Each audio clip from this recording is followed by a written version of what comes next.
distinguished guests from home and abroad. I'm Deputy Minister Kang Jun from Fiscal Affairs Department of Ministry of Finance and Economy of Republic of Korea. Congratulations on opening the Conference on Evidence-Based Policy Evaluation. I would like to first of all thank President KDI and Head of Public Management and Budgeting of OECD, Mr. John Brundle, for inviting me today. I would like to also thank the speakers who are joining us online and offline, and everyone who is with us today. I would like to thank you and welcome you. Distinguished guests, COVID-19 pandemic has caused a pan-world crisis 10 years after the financial crisis. Every day we are hearing the news about imminent approval of COVID-19 vaccine, and there is a growing concern about research in the number of confirmed cases. Korea, just like any other OECD member countries, have focused on implementing national financing policies in order to respond to the economic crisis brought on by the pandemic. As the first time in 59 years, we have carried out 4 rounds of supplementary budgeting.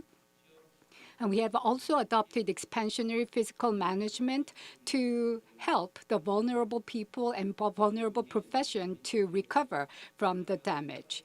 And we are also making sure that we carry out these fiscal policies as speedily as possible. The Korean government is well aware of the fact that COVID-19 will divide our times into before Corona and after Corona. Its impact will be lasting for a long time. Therefore, the Korean government has introduced Korean New Deal to make massive investment in digital and green industry so that we can recover our economy and also be proactively prepared for the post-Corona era.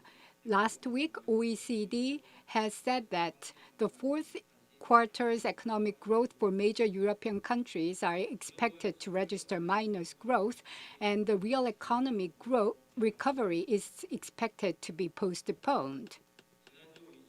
And last week, OECD also pointed out that Korea is the country that is going to experience least decline in GDP among the OECD countries this year, and also pointed out that Korea is most likely to recover from the crisis as soon as possible. In times of crisis, the role of financing is important, but we also have to think about post-Corona era in financing. Since we are spending a lot of money, we also have to think carefully about performance management of fiscal spending so that we don't waste even a single penny of taxpayers' money. In 2019, Nobel laureates for economy, Professor Banerjee and Professor Duflo, have written Good Economics for Hard Times, and they said that as the conditions for economics, they have pointed out the attitude of observing and ask questions about the reality and evidence-based data as a condition for good economics. The Korean government has 17 types of performance management system. Fiscal authorities have a system project evaluation, fund evaluation, in-depth evaluation. Each ministry has their own self-autonomous evaluation.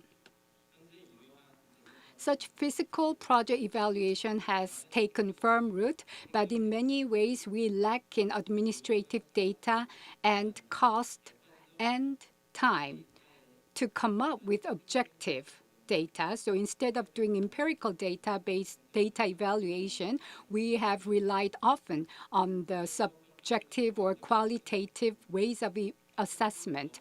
Of course, performance evaluation of fiscal project cannot be perfect, but we should at least try to be more goal and objective oriented and try to be more scientific and empirical in evaluation so that we can increase the value for money of our budgeting process. And furthermore, if we can accumulate objective data as a result of evidence-based policy evaluation, we'll be able to improve the quality of public services through the virtuous cycle. In this forum, we are going to be listening to the experience of experts from various countries so that we can have better understanding of the global trends in evidence-based policy evaluation, so that we can have a better understanding of what kind of alternatives are there for us. Next year, as KDI celebrates its 50th anniversary, I would like to congratulate KDI. Thank you very much for your attention.